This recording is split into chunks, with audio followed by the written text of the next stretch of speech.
오늘의 복음. 오늘은 2020년 6월 10일 수요일입니다. 오늘의 독서는 열왕기 상근의 말씀 18장 20절에서 39절입니다. 그 무렵 아합 임금은 이스라엘의 모든 자손에게 사람을 보내어 바알의 예언자들을 카르멜 산에 모이게 하였다. 엘리야가 온 백성 앞에 나서서 말하였다. 여러분은 언제까지 양다리를 걸치고 쩔뚝거릴 작정입니까?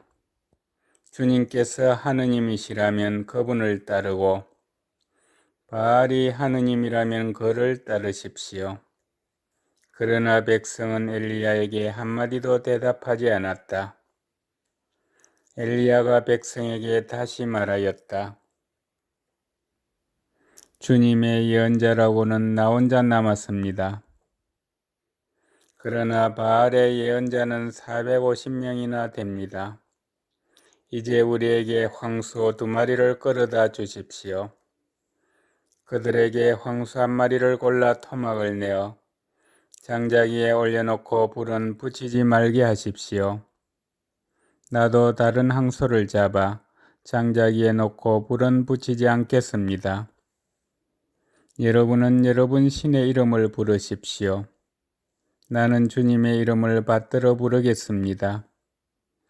그때 불로 대답하는 신이 있으면 그분이 바로 하느님이십니다. 그러자 백성이 모두 그것이 좋겠습니다 하고 말하였다. 엘리야가 바알의 예언자들에게 제안하였다. 당신들이 수가 많으니 황소 1마리를 골라 먼저 준비하시오. 당신들 신의 이름을 부르시오. 그러나 불은 붙이지 마시오.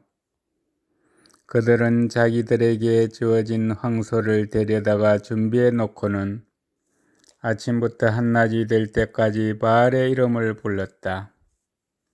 바알이시여, 저희에게 응답해 주십시오. 그러나 아무 소리도 대답도 없었다. 그들은 쩔뚝거리며 자기들이 만든 제단을 돌았다. 한낮이 되자 엘리야가 그들을 놀리며 말하였다. 큰 소리로 불러보시오.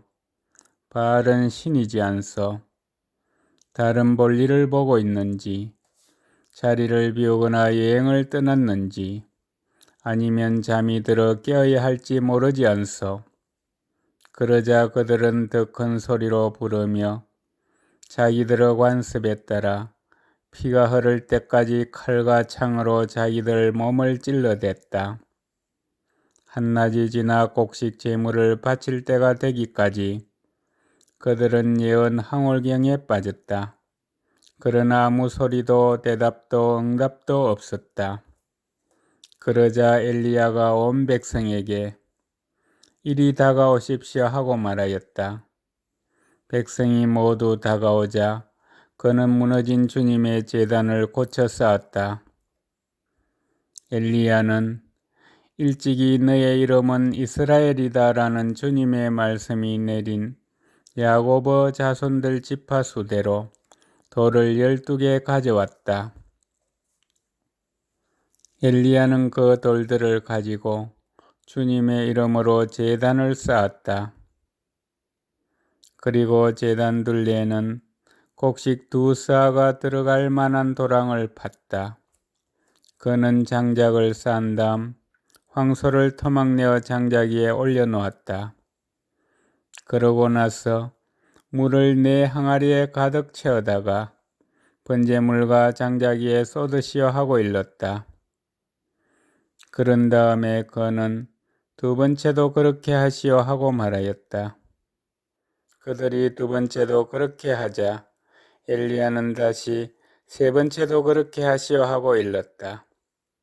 그들이 3번째도 그렇게 하였을 때 물이 제단 둘레로 넘쳐 흐르고 도랑에도 가득 찼다. 곡식 제물을 바칠 때가 되자 엘리야 예언자가 앞으로 나서서 말하였다.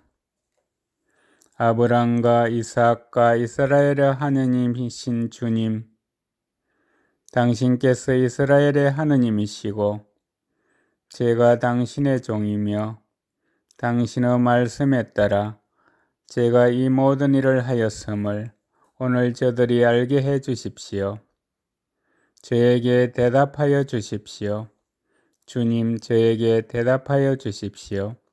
그리하여 주님, 이 백성이 당신이야말로 하느님이시며 바로 당신께서 그들의 마음을 돌이키게 하셨음을 알게 해 주십시오.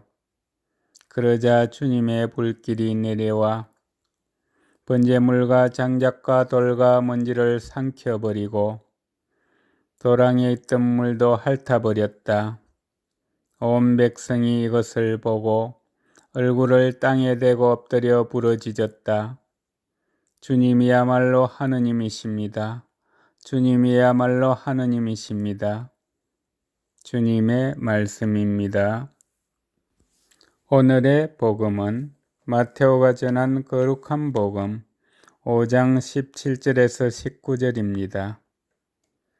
그때 예수님께서 제자들에게 말씀하셨다. 내가 율법이나 예언서들을 폐지하러 온 줄로 생각하지 마라. 폐지하러 온 것이 아니라 오히려 완성하러 왔다. 내가 진실로 너희에게 말한다. 하늘과 땅이 없어지기 전에는 모든 것이 이루어질 때까지 율법에서 한 자 한 획도 없어지지 않을 것이다. 그러므로 이 계명들 가운데에서 가장 작은 거 하나라도 어기고 또 사람들을 그렇게 가르치는 자는 하늘나라에서 가장 작은 자라고 불릴 것이다. 그러나 스스로 지키고 또 그렇게 가르치는 이는 하늘나라에서 큰 사람이라고 불릴 것이다. 주님의 말씀입니다.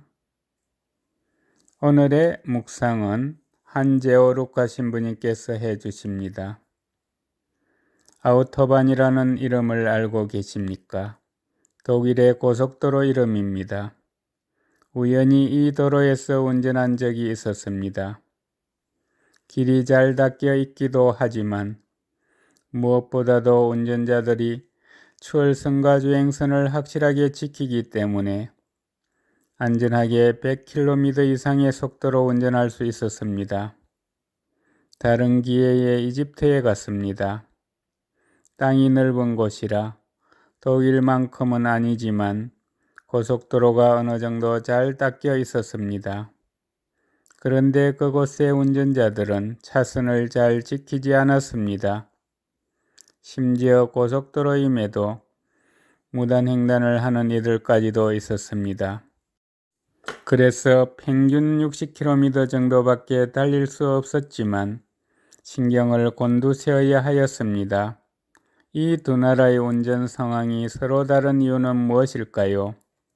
도로 사정이 약간 다르기는 합니다만 무엇보다도 사람들이 도로 규칙을 얼마나 잘 지키느냐 하는 것입니다. 도로 규칙은 사람들의 안전을 지켜줍니다. 그리고 그 규칙 자체는 누구에게나 공평합니다. 법 앞에 모두가 평등하니 힘이 있는 사람이라도 그것을 지켜야만 하고 힘이 없는 사람도 당당하게 운전을 할 수 있습니다. 오늘 복음에서 예수님께서는 이렇게 말씀하십니다. 내가 율법이나 예언서들을 폐지하러 온 줄로 생각하지 마라. 폐지하러 온 것이 아니라 오히려 완성하러 왔다. 정녕 예수님께서는 율법 안에 사랑을 담아 그 법을 완성하셨습니다. 그리고 우리에게 성령을 보내주시어 율법 안에서도 참된 자유를 누리게 하셨습니다. 그리하여 율법을 더 이상 우리를 올가매는 덫이 아니라 온전하고 자유롭게 하느님 나라에 이르도록 도와주는 징검다리로 삼게 해 주셨습니다. 유다인이든 이민족이든 종이든 자유인이든 누구에게나 공평하게 말입니다.